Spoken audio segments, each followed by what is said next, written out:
Abot po akong dobleng paggalang sa ating minamahal at ginagalang na pastor, beloved evangelist Wilde Estrada Almeida, the end-time prophet of our loving God.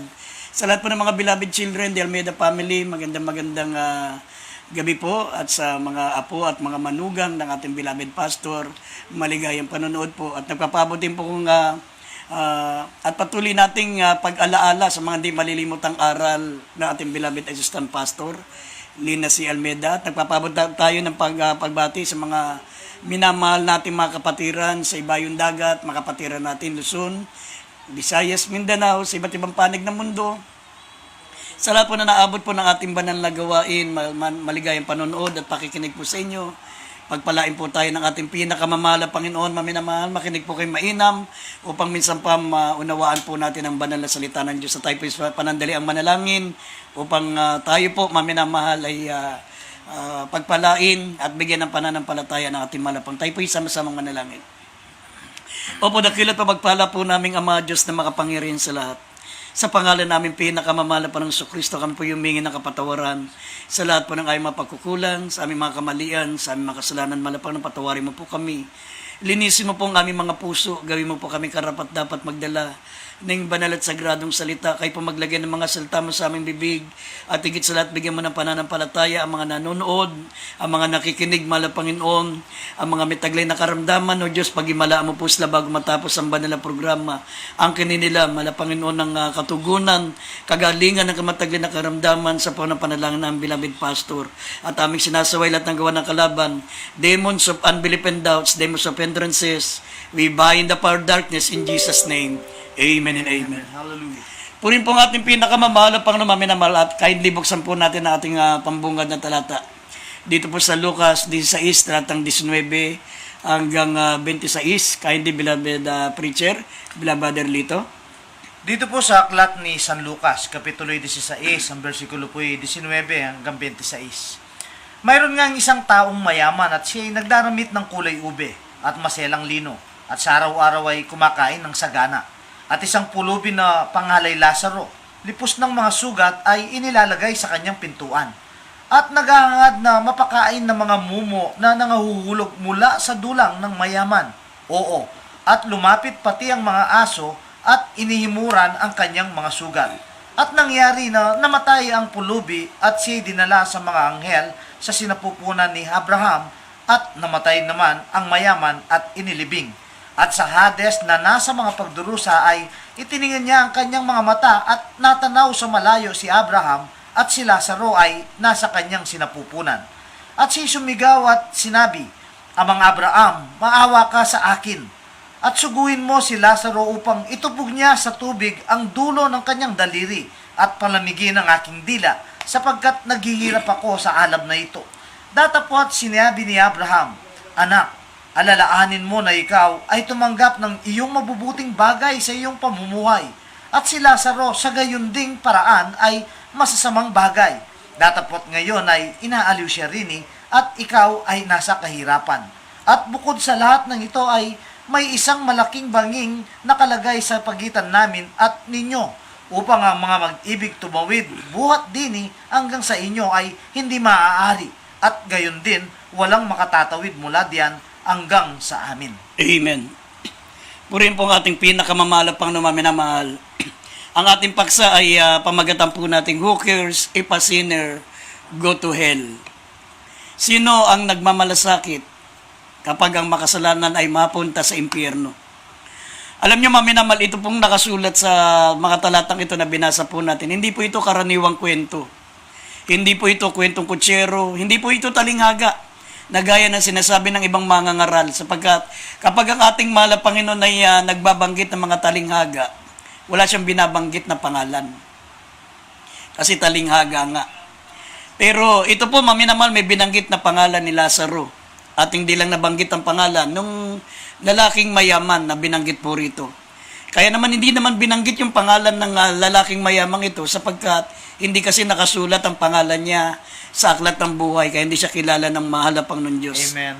Kaya dito po makikita niyo po, maminamahal, ano po ang mangyayari pagkatapos na mamatay ang tao. Ito po, maminamahal, tanging ang banal na kasulatan po ang makasasagot nito. At napakalaga, maminamahal, na tayo po ay dapat, habang narito po tayo sa sanlibutan, bigyan natin ng importansya, maminamal ang pag-akyat natin sa langit. Kasi dalawa lang po ang patutunguhan ng tao. Ha? Sinabi ng banal na kasulatan, ito po'y langit at impyerno, gaya na nabasa po natin, na si Lazaro, maminamal na namatay, ay dinala sa sinapupunan ni Abraham, at si Abraham po ay nasa langit. At ang mayaman, sabi sa Hades, na nasa pagdurusa, ay itiningin niya ang kanyang mga mata, na siya po, maminamahal, ay nandoon sa tinatawag na walang hanggang kaparusahan. Alam niyo po ba, maminamahal, isang dakilang pribileyo para sa ating mga tao na tayo po ay pinahintulot ng Diyos na nabuo po. Ibig sabihin, naging tao. Maraming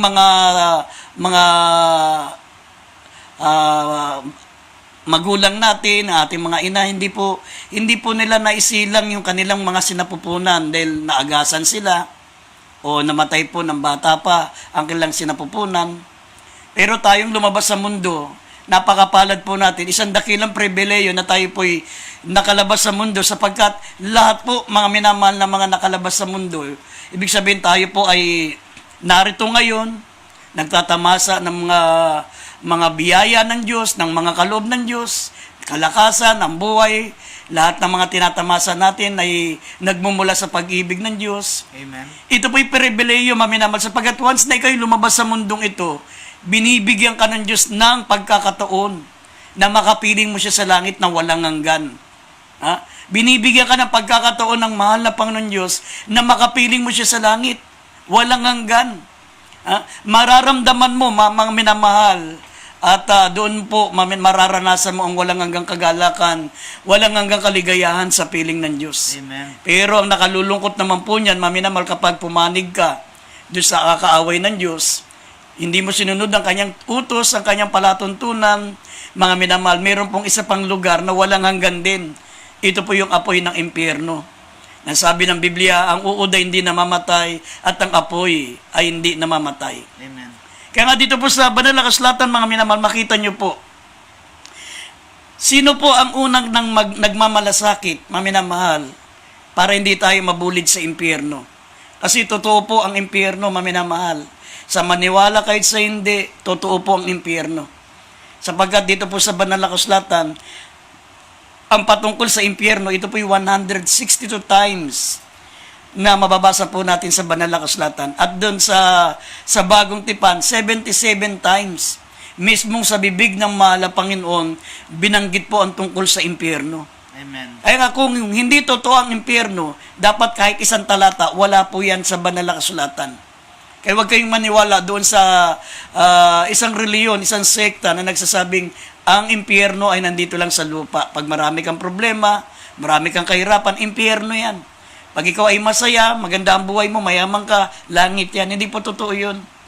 Dito po, maminamahal, pansamantala lang ang buhay natin. Gaya nga na sinabi ng Job, Kapitulo 20, talatang 8, ang buhay natin ay gaya ng pangitain sa gabi. Ang buhay natin dito sa mundo parang panaginip lang, Amen. Parang pangitain sa gabi. Wala, darating ang araw, maminamahal, magigising na lamang po tayo na nandun na tayo sa kabilang buhay. Ito po yung realidad, ito po yung tunay. Yung kabilang buhay, sapagkat sa kabilang buhay ay walang hanggan. Nandun ang forever sa kabilang buhay. Walang hanggang kaparusahan o walang hanggang kaligayahan sa piling ng Diyos, gaya ng mababasa po natin kung idadagdag po natin dito, maminamahal, sa John chapter 5, sabi rito, maminamahal, verse 29, sabi, ang iba ay pupunta sa walang hanggang kapamakan, ang iba naman ay mapupunta doon sa walang hanggang kaligayahan sa piling ng Diyos. Kaya dalawa po yung walang hanggang binabanggit sa banal na kasulatan. Kaya kung idagdag natin John 5, 29, sabi rito, basahin po natin kindly. Dito po sa aklat ni San Juan, Kapitulo 5, versikulo 29. At magsisilabas ang mga nagsigawa ng mabuti at sa pagkabuhay na maguli sa buhay. At ang mga nagsigawa ng masama ay sa pagkabuhay na maguli sa paghatol. Amen. Yan po ang tinutukoy kong walang hanggang buhay, maminamahal. Sabi, unang-una, pagkabuhay na maguli sa buhay, sa piling ng Diyos, at sa mga nagsisigawa ng masama ay pagkabuhay na maguli sa paghatol. Ito na po yung impyerno, gaya na nabasa po natin, maminamahal, dito po sa mga pambungad na talata na binasa po natin. Kaya nga ang tanong, maminamahal, sino po ang nagmamalasakit na huwag tayong mabulid sa impyerno? Una-una sabi ng Biblia, our heavenly Father, Amen. ang ating Ama sa langit.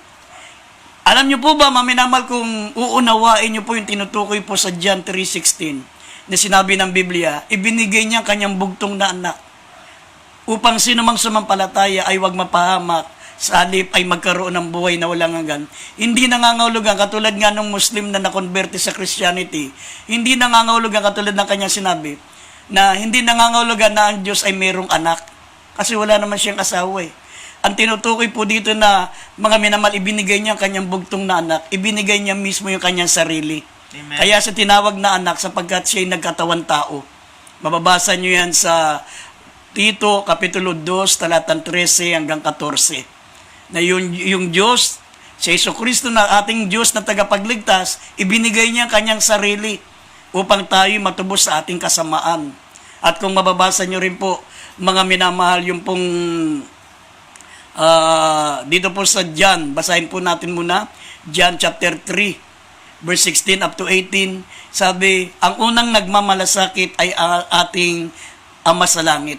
Ang ating Ama sa langit, maminamahal, walang iba kundi ang ating mahal na Panginoong Jesucristo. Siya po yung Diyos na nagkatawang tao. Ibig sabihin, maminamahal, na ibinigay niya kanyang bugtong na anak. Ibig sabihin niyan, maminamahal, ang Diyos ay nagkatawang tao na sa Lucas 1, talatang 35. Hindi yan nangangahulugan, maminamahal, na ang Diyos ay mayroong anak. Hindi po literal yan.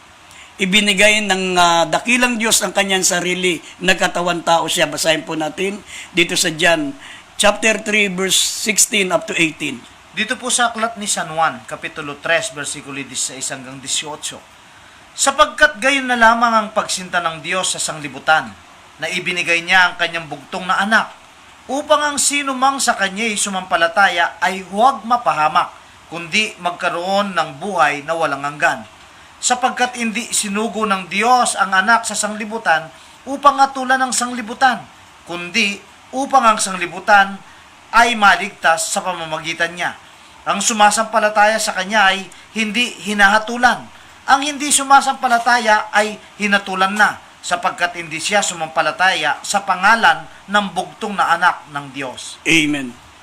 Yan po, maminamahal, sinabi ng banal at salatan. Ang unang nagmamalasakit ay ang ating dakilang Ama sa langit. Siya po yung nagkatawan tao. Ang ibig sabihin, maminamahal, na ibinigay niya ang kanyang bugtong na anak. Kaya nga, ang pagkakabanggit dito ay ibinigay ang kanyang bugtong na anak para lalong maipadama ng mahal na Panginoon ang kanyang dakilang pag-ibig. Amen. Nasa Roma 5:8. Ipinagtatagubilin ng Diyos ang kanyang pag-ibig sa atin nung tayo'y mga makasalanan pa. Si Kristo'y namatay ng dahil sa atin. Para maipahayag yung kanyang dakilang pag-ibig sa atin. Sapagkat, maminamahal, ang isang ama, mas gugustuhin niya pa na siya po ang mapahamak kaysa mapahamak ang kanyang anak. Amen. Kaya sinabi niyang, ibinigay niya ang kanyang bugtong na anak para lalo niyang maipahayag sa atin ang kanyang dakilang pag-ibig na talagang mga minamahal, handa niyang ibigay ang kanyang bugtong na anak para sa kaligtasan ng sangkatauhan. Pero sinabi ng banal na kasulatan, yung tinutukoy diyan, maminamal na anak ng Diyos, yan po mismo ang banal na Espiritu. At ang banal na Espiritu, yan po mismo ang Diyos Ama. Nasa John 4:24. Ang Diyos ay Espiritu. Kinakailangan sambahin sa Espiritu at katotohanan. Yung tinutukoy na anak ng Diyos, siya po mismo yung Espiritu Santo. Amen. Nasa Lucas 1:35, sinabi rito, maminamahal ng anghel, lililimang ka. Sabi kay Saint Mary, lililimang ka ng banal na kataas-taasan at ang banal na bagay ay tatawaging anak ng Diyos. Ibig sabihin, yung Holy Spirit na yan, yung Holy Thing na binabanggit, yan po mismo ang Diyos Ama. At ang sabi ng Biblia, nung pumasok kay Saint Mary, tatawaging anak ng Diyos pag ito'y ipapanganak niya. Ibig sabihin, yung ibinigay ng Diyos sa kanyang bugtong na anak, mismong ang mahal na Panginoong Diyos yan. Amen. Ibinigay niya ang kanyang sarili. Gaya ng sinabi ng Tito, Kapitulo 2:13 hanggang 14, sapagkat minamahal niya tayo. Iniibig niya tayo. Ayaw niya na tayo mapahamak. Sabi rito, basahin po natin Lucas 1:35, maminamahal, at Tito 2:13 hanggang 14. Basahin po natin matalata. Dito po sa aklat ni San Lucas, Kapitulo 1, versikulo 35. At sumagot ang anghel at sinabi sa kanya, bababa sa iyo ang Espiritu Santo at lililiman ka ng kanyang kapangyarihan ng kataas-taasan. Kaya naman ang banal na bagay na ipinanganak ay tatawaging anak ng Diyos. Dito po sa aklat ng Tito Tito, 2:13 up to 14.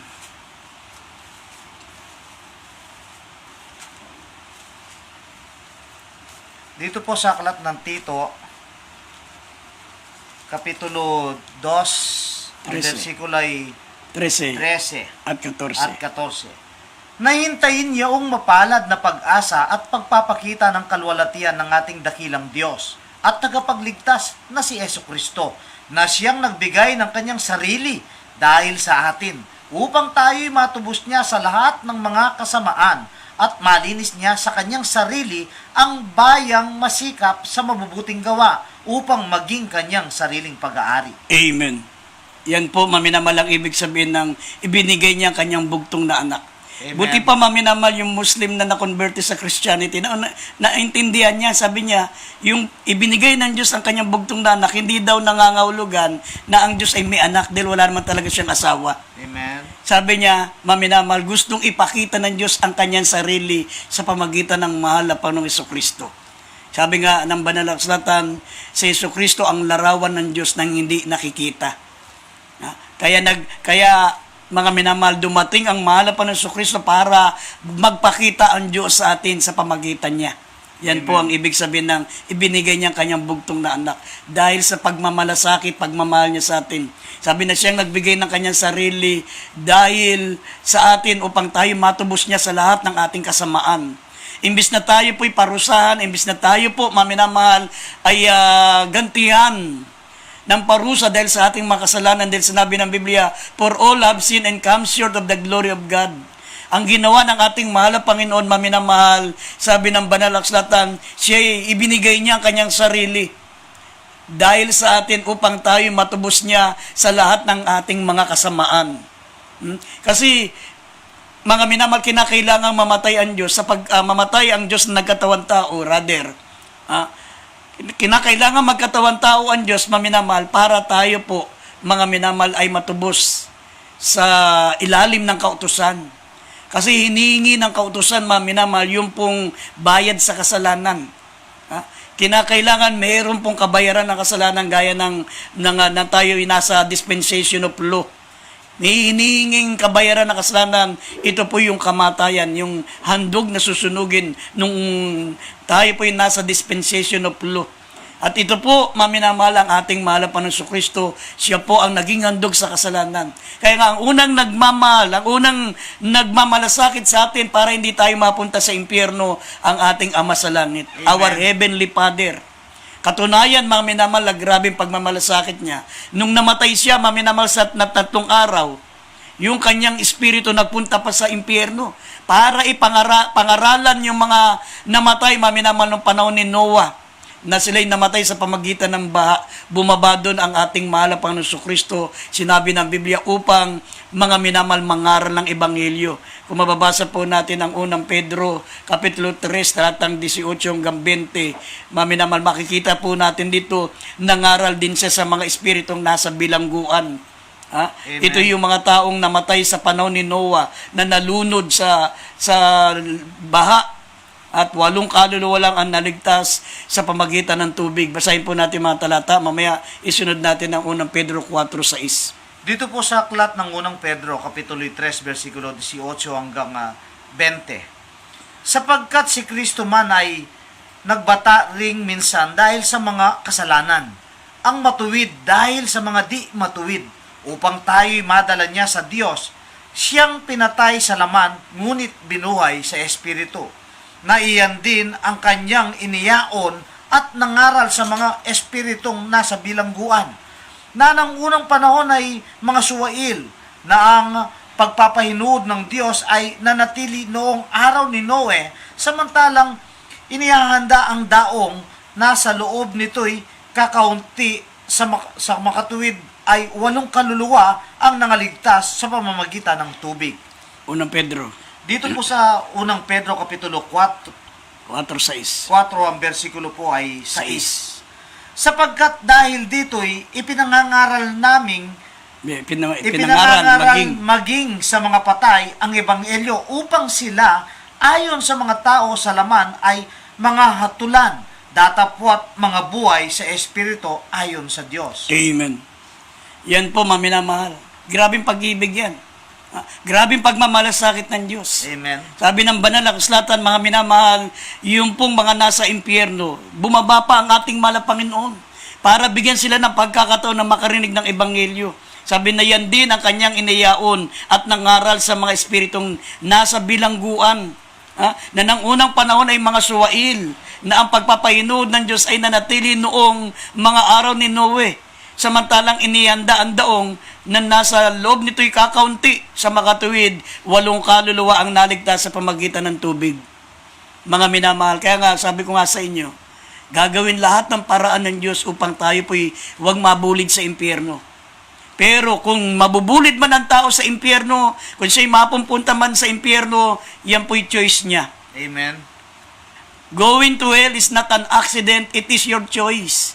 Lahat ng parang ginawa na po ng ating mahal na Panginoon. Nabayubay siya sa krus para tubusin tayo sa kasalanan. Pagkatapos niya pang mga minamalon siya mamatay, 3 araw siyang namatay, pumunta pa siya sa impyerno para mangaral pa ng ebanghelyo sapagkat ayaw niya mga minamahal na tayo mapapahamak sapagkat ang pinakadakilang parusa rito yung pong dagat-dagatang apoy. Amen. Yung impyerno parang detention cell pa lang yan. Hindi pa yun ang tinatawag na final judgment. Kung mababasa nyo Revelation chapter 20, verse 14 up to 15, merong final judgment. Ito yung dagat-dagatang apoy. Amen. Kaya nga ayaw ng mahal na Panginoon na tayo po'y mapapahamak. Gagawin yan lahat ng paraan. Kaya nga, kung meron mapupunta sa impyerno, mga minamahal, yan po'y pinili niya. Kasi binigyan tayo ng Diyos ng freedom of choice. Binigyan tayo ng kapangyarihan. Binigyan tayo ng karapatan ng Diyos na mamili. Kaya nga, kung meron mapunta sa impyerno, going to hell is not an accident. It is your choice. Hindi mo na pwedeng sisihin ang mahal na Panginoon. Lahat ng paraan, nagpadala siya ng mga propeta, nagpadala siya ng mga apostol, ngayon nagpadala siya ng mga ebangelista, ng mga mangangaral, para makarinig tayo ng salita ng Diyos upang tayo maligtas. Kaya nga, kung tayo po'y mapapahamak pa, hindi na po natin masisisi ang Diyos. Amen. Tayo na po ang pumili ng kapamakan. Sapagkat ginawa ng Diyos, maminamahal, ang impyerno, hindi para sa tao, para sa dyablo at sa kanyang mga kampon. Pero kung masusundin natin, maminamahal, si Satanas, susundin natin, maminamahal, ang dyablo, natural. Kung sino yung ating pinaglilingkuran, doon niya tayo dadalin. Nasa Mateo 25, talatang 41 at italon ng 46. Iyan po, maminamahal. Hindi para sa tao ang impyerno at ang dagat-dagatang apoy, para yan sa dyablo. Kaya may mga taong mapupunta sa impyerno at dagat-dagatang apoy dahil mga minamahal, mas sinunod nila si Satanas. Mas pinaglingkuran nila si Satanas, na sabi ng Biblia, kung sino ang iyong pinaglilingkuran, doon ka rin naman tutungo. Amen. Sabi rito, basahin po natin ng Mateo 25, 41 at 46. Dito po sa aklat ni San Mateo, Kapitulo'y 25, versikulo 41, talon sa 46. Kung magkagayo'y sasabihin naman niya sa mga nasa kaliwa, magsilayo kayo sa akin, kayong mga sinumpa, at pasaapoy na walang hanggan na hinihanda sa diablo at sa kanyang mga anghel. At ang mga ito'y mga paroroon sa walang hanggang kaparusahan, datapwat ang mga matuwid ay sa walang hanggang buhay. Amen. Nakita nyo, maminamahal? Ginawa ang impyerno hindi para sa ating mga tao. Amen. Ang tao po'y ginawa ng Diyos para sa langit. Kaya nga sinabi ko nga po sa inyo, maminamahal, isang dakilang pribileyo para sa ating mga tao ang lumabas sa mundo. Bakit? Binibigyan tayo ng pagkakataon ng mahal na Panginoon na makapiling niya sa langit magpakailanman. Amen. Walang hanggang kagalakan. Maraming mga nilalang na hindi po na sinawimpalad sila doon pa lang sa sinapupunan ng kanilang magulang, inagasa na sila. Hindi sila nabuo bilang tao. Tayo po nabuo, lumabas tayo sa mundo. Kaya nga, sayang naman yung dakilang pribileyo na binibigay ng Diyos sa atin na gusto niya tayong makapiling sa langit, pero ang sinunod natin ay ang kasalanan. Ang sinunod natin ay si Satanas. Sinabi ng Biblia, ang kabayaran ng kasalanan ay kamatayan. Ngunit ang kalob na walang bayad ng mahal na Panginoon Diyos ay ang buhay na walang hanggan na kay Kristo Jesus na Panginoon natin. Amen. Kaya yan po ang una nagmamalasakit, ang ating pong dakilang Ama sa langit. At pangalawa, maminamahal, heaven's cares. Ang pangalawa nagmamalasakit sa atin, yung mga anghel sa kalangitan. Kaya nga, pag mayroong mga taong lumalapit sa Diyos, maminamahal, isang kaluluwa lang, sinabi po ng Lucas 15, talatang 7, ang talatang 10, maminamahal, libo-libong anghel nagkakatuwaan sa langit. Kasi ipinapanalangin nila tayo. Lahat ng mga anghel sa langit, meron po tayong mga prayer warrior na bawat isa sa atin individual. Once na tayo lumabas dito sa mundo, individual, meron pong nananalangin sa atin. Meron po tayong mga tinatawag na Anghel de la Guardia na ipinagdadasal tayo na huwag tayong mapunta sa impyerno.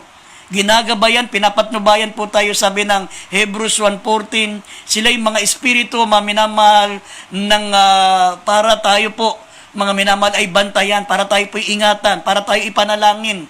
Kaya nga, nagmamalasakit sila sa atin, mga minamahal ko, para huwag tayong mabulid sa impyerno. Basahin po natin Lucas 15, talatang 7 at talo ng 10 at dito sa Hebrews 1, verse 14. Idagdag natin yung talata na yan. Dito po sa aklat ng San Lucas, Kapitulo 15, versikulo 7 at talon po sa 10. Sinasabi ko sa inyo na ngayon din magkakatuwa sa langit dahil sa isang makasalanang nagsisisi kaysa 99 na taong matutuwid na di nangangailangang magsipagsisi. Gayon din, sinasabi ko sa inyo na may tuwa sa harapan ng mga anghel ng Diyos dahil sa isang makasalanang nagsisisi. At dito naman po sa aklat ng Hebreo 1:14. Hebreo 1:14. Hindi baga silang lahat ay mga espiritong tagapaglingkod na mga sinugo upang magsipaglingkod sa kapakinabang ng mga mamamana ng kaligtasan. Amen. Mga minamahal, bawat isa sa atin mayroong individual na nagbabantay sa atin. Amen. Yung tinatawag na Anghel de la Guardia, kung tawagin po natin. Sila yung mga espiritong tagapaglingkod na sinugo upang magsipaglingkod sa atin para sa kapakinabangan natin. Sa langit, sila po'y nananalangin, mga minamahal. Tayo po ay pinoprotektahan nila. Tayo po'y pinagdadasan nila. Yan po yung tinutukoy na nagmamalasakit sa atin. Heaven's care. Kaya kapag tayo po'y lumapit sa malapang nun, ikaw na makasalanan, ikaw mga minamahal na nagsisi, ikaw ay napag-isip-isip mo na kinakailangan mo maglingkod sa Diyos, at ikaw po, mga minamahal, ay nagpakumbaba, nagsisi sa iyong kasalanan, mga minamahal, at maglilingkod ka na sa malapang noon. Sinabi ng Biblia, mga minamahal, libo-libong anghel na nagkakatuwaan sa langit. Amen. Sabi rin sa Lucas 15, talatang 10, gayon din sinasabi ko sa inyo na may tuwa sa harapan ng mga anghel ng Diyos dahil sa isang makasalanan nagsisisi. Amen. Isang kaluluwa lang, mga minamahal ko, nagdiriwang ang mga anghel sa kalangitan. Ang buong langit. Sinabi rito, kung mababasa po natin ng Revelation chapter 19, nagdiriwang po ang buong kalangitan. Heaven's care. Sila'y nagdiriwang sapagat napakarami po, mga minamahal, ang lumalapit sa mahal na Panginoon, lalo na po sa ministeryong ito ng Jesus Miracle Crusade. Mga minamahal, basahin po natin ng Revelation 19, verse 6, simulan natin sa 6, maminamahal hanggang 10. Ang dami pong nagkakatuwaan sa langit, nagdiriwang ang buong sangkalangitan dahil sa mga taong nagsisisi na lumalapit sa Diyos. Basahin po natin. Dito po sa aklat ng Revelation, Kapitulo 19, versikulo 6 hanggang 10. At narinig ko ang gaya ng isang tinig ng isang makapal na karamihan, at gaya ng lagaslas ng maraming tubig, at gaya ng ugong ng malalakas na kulog na nagsasabi, Alleluia! Sapagkat naghahari ang Panginoon, ating Diyos na makapangyarihan sa lahat. Tayo'y mga galak at tayo'y mga sayang mainam, at siya'y ating luwalhatiin, sapagkat dumating ang pagkakasal ng kordero, at ang kanyang asawa ay nahahanda na. at sa kanya'y ipinagkaloob na damtan ang kanyang sarili ng mahalagang lino, makintab at tunay, sapagkat ang mahalagang lino ay siyang mga matuwid na gawa ng mga banal. At sinasabi niya sa akin, usulat mo, mapalad ang mga inanyayaan sa paghapon sa kasalan ng kordero. At sinabi niya sa akin, ang mga ito'y siyang tunay na mga salita ng Diyos. Jis. At ako'y nagpatira pa sa kanyang paanan upang siya'y aking sambahin. At sinabi niya sa akin, ingatan mong huwag gawin iyan. Ako'y kapwa mo alipin at ng iyong mga kapatid na mayroong patotoo ni Jesus. Sumamba ka sa Diyos sapagkat ang patotoo ni Jesus ay siyang espiritu ng hula. Amen. Tignan niyo, mga minamahal. Nagdiriwang sila. Lahat ng mga nandun sa kalangitan, heaven's care. Sila po, mga minamahal, ay nagmamalasakit sa atin. Kaya nga, pag merong isang kaluluwang lumapit sa ating mahal na Panginoon, mga minamahal, nagkakatuwaan, nagkaroon ng malaking pagdiriwang sa kalangitan. Ang sabi po rito, mga minamahal, sila po ay nagsasaya roon. Sapagkat lahat ng mga lalapit sa ating pinakamamahal na Panginoon, sila po ay ikakasal sa ating mahal na Panginoon, at upang hindi na tayo mahiwalay sa ating mahal na Panginoon, sapagkat ang pag-aasawa ito po'y walang hanggang pagsasama, maminamalang ibig sabihin yan.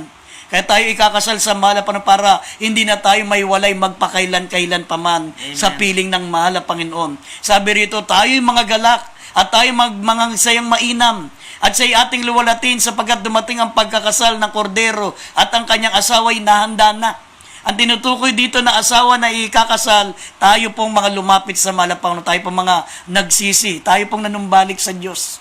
Kaya nga sabi rito, sila'y nagdiriwang, nagagalak sila at nagsasayang mainam. Mga minamahal, sapagkat ikakasal tayo sa mahal na Panginoon Diyos upang hindi na tayo maiwalay magpakailan-kailan paman sa Amen. piling ng mahal na Panginoon. Yan ang pangalawang nagmamalasakit sa atin, heaven's care. At ito po, mga minamahal, mabibigla kayo.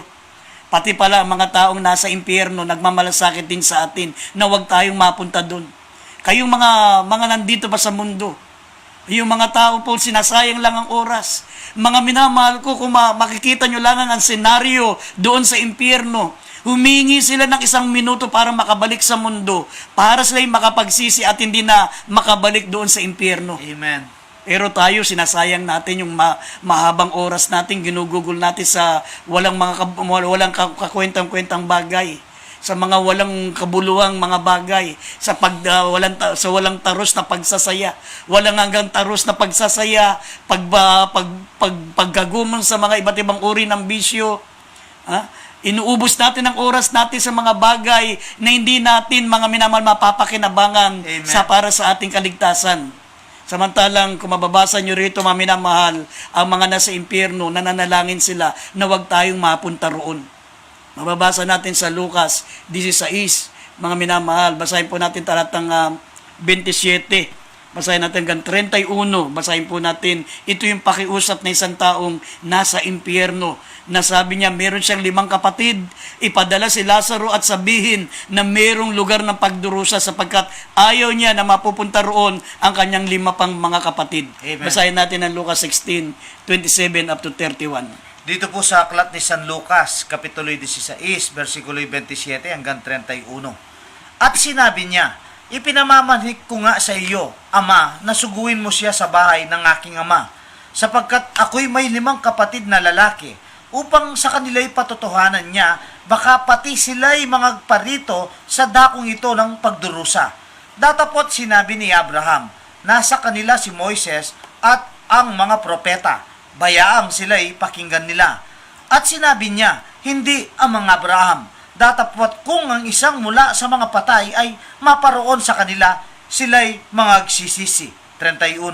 At sinabi niya sa kanya, kung di nila mapakikinggan si Moses at ang mga propeta, ay di rin mga hihikayat sila kahit ang isa'y magbangon sa mga patay. Amen.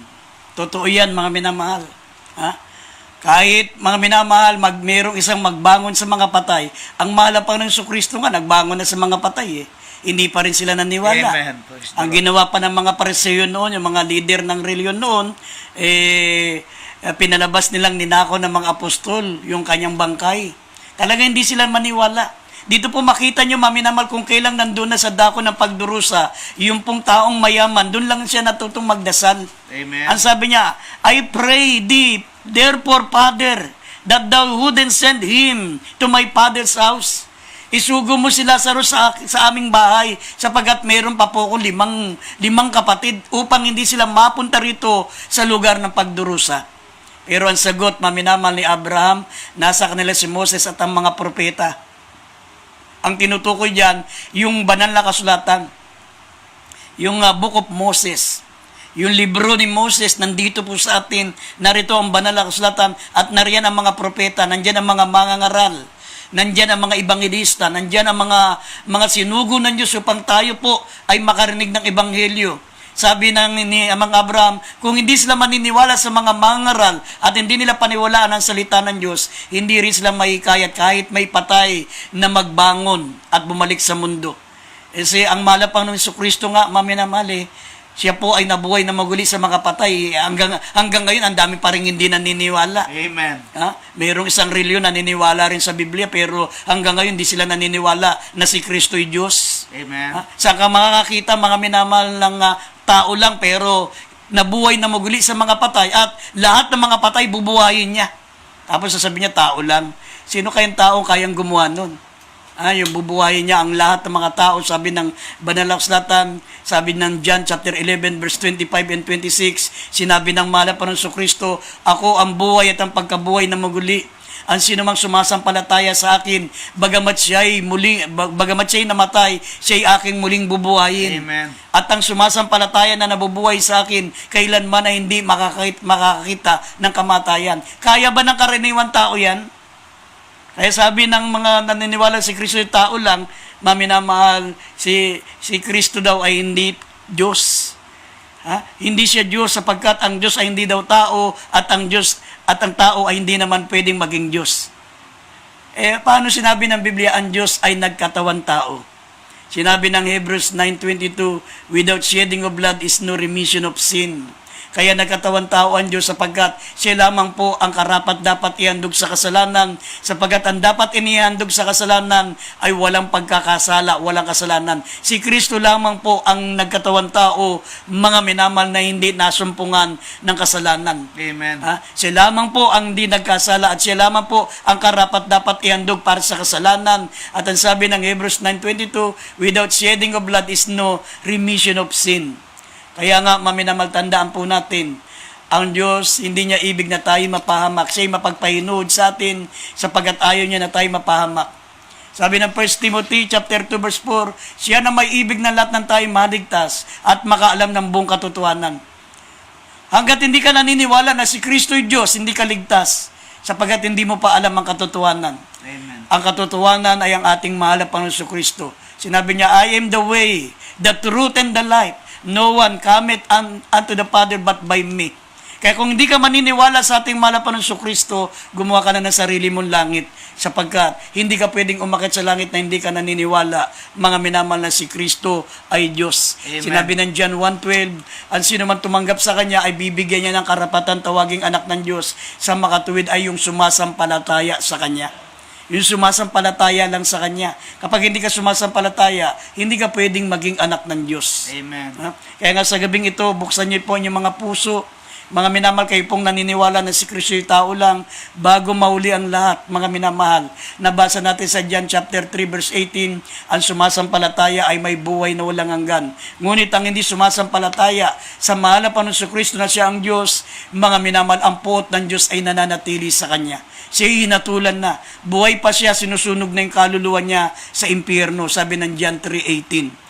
Kaya tanggapin niyo pong ating malapang na habang napapakinggan yung awiting, I give you Jesus. Sumunod po kayo sa panalangin.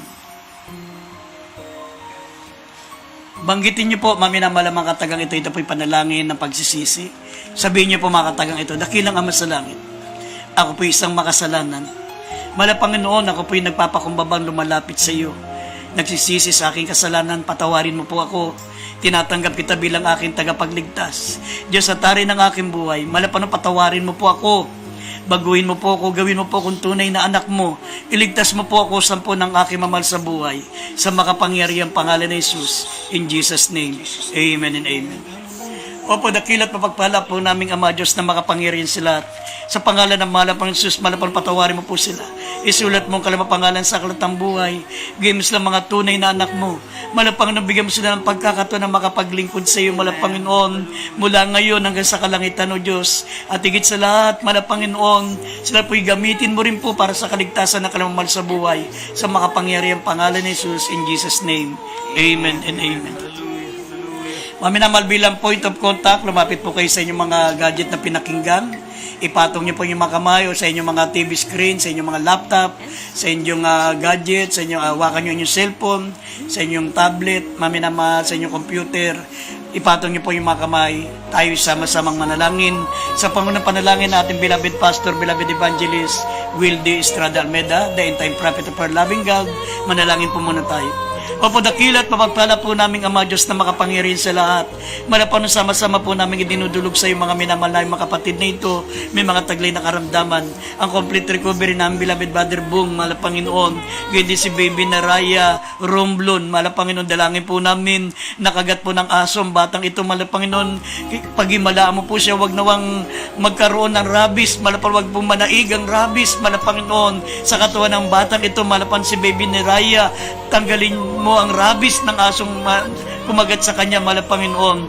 At si Jay Kalingasan, Malapanginoon, dalangin po namin na mamaga po ang kanyang paa, bigyan mo ng kompletong kagalingan. Si Aurora Santos, dalangin po namin ang kanyang kompletong kagalingan. Ano man ang taglay niyang karamdaman, bigyan mo ng kompletong kagalingan. Si Kenneth Mangampo, dalangin po namin, Malapanginoon, gabayan mo sa kanyang pagtatrabaho, Malapanginoon, patnubayan at pangawakan mo po siya, Malapanginoon. Si Limding, Malapang matanggap po sa trabaho na kanyang inaplayan, Malapang si Tara, si Naipon, dalangin po namin ang kanyang karamdamang dengue, bigyan mo ng kompletong kagalingan, dakila Diyos. Si Loretta Galange, Malapanginoon, matanggap niyang complete recovery ng kanyang fracture sa paa, Malapanginoon, matanggap niyang kagalingan.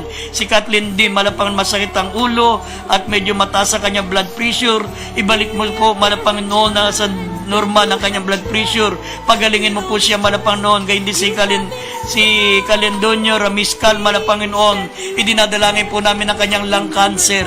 Ang Bakuli family, pag-ingatan mo po, pagpalain mo buong sambayan ng aming beloved Bakuli family. Si Christian Yumugan, dalangin po namin makapasa po sa kanya examination, bigyan mo ng karunungan, Malapanginoon. At si Princess Tantog, Malapanginoon, dalangin po namin ang kanyang bukol sa leeg, tunawin mo po ito, Malapanginoon, sa malaga pamaraanan. Lahat ng mga may sakit, Malapanginoon, ipuin mo sa oras dito. Sinasaway namin lahat ang uri ng sakit at karamdaman, demons of infirmities and diseases, demons of cancer, leukemia, diabetes, asthma, sakit sa puso, high blood, dengue, lahat ng sakit, karamdaman, pinalalayas namin sa makapangyarihang pangalan ni Jesus.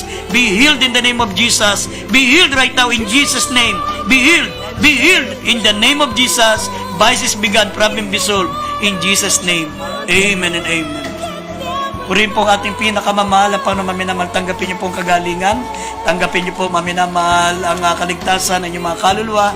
We love you so much, but dear Jesus loves you more.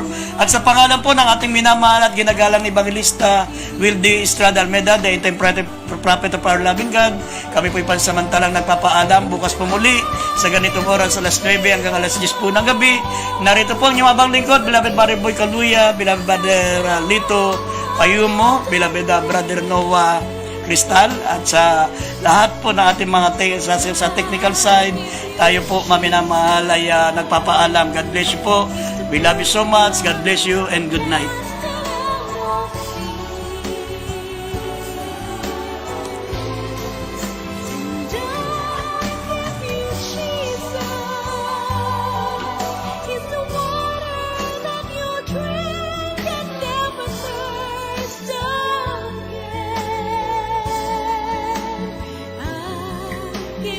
Jesus.